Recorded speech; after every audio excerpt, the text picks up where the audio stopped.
இந்த பொறப்பு தான் நல்ல ருசிச்சு சாப்பிட கிடைச்சது.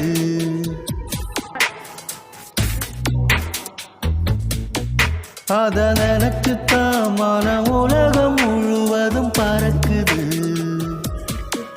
அட சுட சுட அட சுட சுட அந்த மதுர மல்லிப்பூ இட்லியே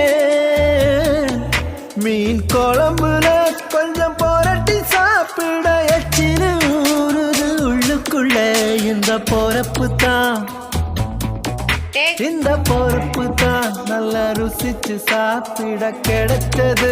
இந்த பொறுப்பு தான் நல்ல ருசிச்சு சாப்பிட கிடைச்சது. அத நினைச்சுத்தான் மன உலகம் முழுவதும் பறக்குது.